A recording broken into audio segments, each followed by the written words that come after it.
Kyle Norris from WTIM. I'm here with Dr. Gregg Fuerstenau after the August 14th. Is that right? I'm losing track of my days already. The August 14th school board meeting. School starts in 2 days here, Dr. Fuerstenau, and no state aid payment on the 10th. But there was Illinois Comptroller Susanna Mendoza maybe has taken some control into her own hands. You mentioned at the board meeting tonight you have received a categorical payment. First off, how many categorical payments behind is the state, and how many did you receive here in the past week when you received it?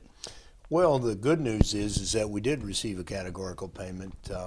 It's very nice of the comptroller to issue that money now. It's a timely situation because the district didn't receive its first general state aid payment. So any revenue from the state at this point in time is a good thing. Basically what that was the third payment from last year. So the state still owes the district, as you saw this evening, a little over $600,000 for its fourth categorical payment from fiscal year 17. And so you brought it up at the meeting tonight, and just from what you kind of pictured, and it does make sense, but it could be a while before there is any action in the House on Senate Bill 1. When do you think, from talking to other educators, talking to lawmakers, when do you think there could be something done with Senate Bill 1? Well, the clock will start once it's, my understanding of it is, once the House records it in its log, then the 15-day window will begin for the House to take action on the amendatory veto. On Wednesday, the House will be holding a hearing on the amendatory veto itself.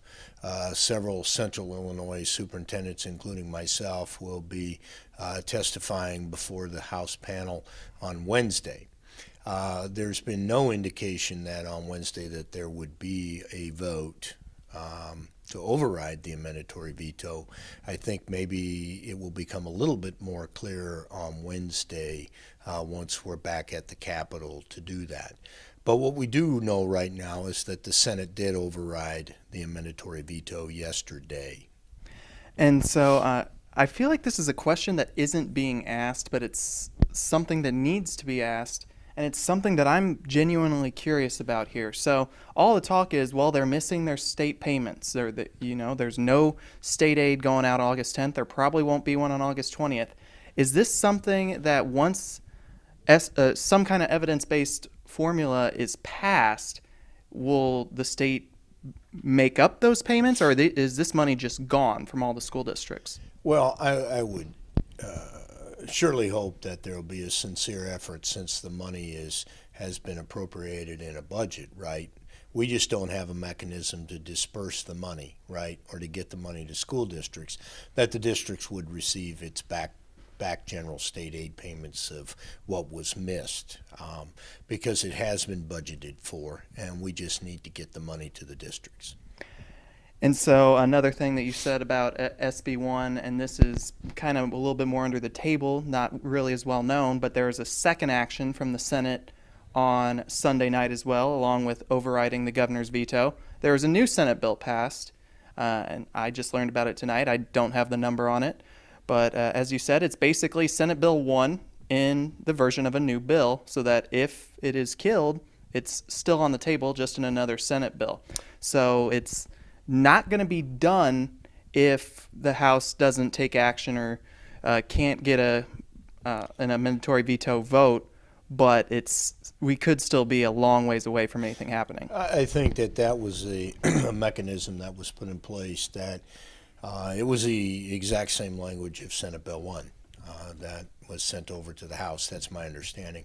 But at least it is a vehicle for the House if something were not to happen, that at least there is a vehicle there to get something done for schools. But, the thing, Kyle, we're committed to this. We've been committed to school funding reform for over 4 years, and we're going to continue to fight for our kids and do the right thing in Illinois. And so let's try and get back a little bit to talking about what happened tonight. It's still going to relate back to SB1 because that's where the dollars are right now. But the budget for fiscal year 17-18 was presented to the board tonight.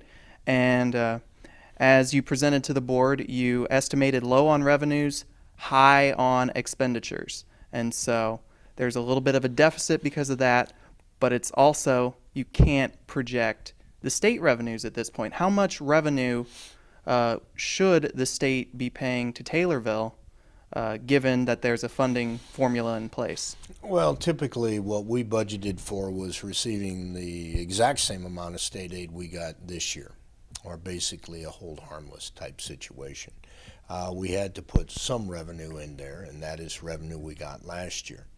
But really the situation is you saw this evening, is that essentially half of our revenue, it doesn't matter when you look at it, whether one's a little over 46% on the local and in the state's a little over 46%. We know that the federal government is a little over 7%, right? So we're looking at half of our revenue basically coming from the state of Illinois. And as I indicated to the board tonight, and this is not unusual, for the past years, we have been putting out a budget that still doesn't necessarily know what the state's going to do. For example, last year, we did know what our general state aid was going to be, but we didn't anticipate not receiving categorical payments, right? So the state revenue does play a major role in our budget. And so there's some other things coming up here. Obviously, the first thing on the calendar is the first day of school. And it sounds like everything is ready to go for that first day. Oh, we're ready to go. Transportation's ready to go. Food service is ready to go. Our facilities look great. And as you got to meet 14 new teachers to the Taylorville School District, we have a staff that's ready to go and eager to go. And we'll have kids come in, and it's just going to be a great day on Wednesday. Kyle Norris with WTIM, again with Dr. Gregg Fuerstenau, the superintendent here in the Taylorville School District. Dr. Fuerstenau, thank you for your time. Thanks, Kyle.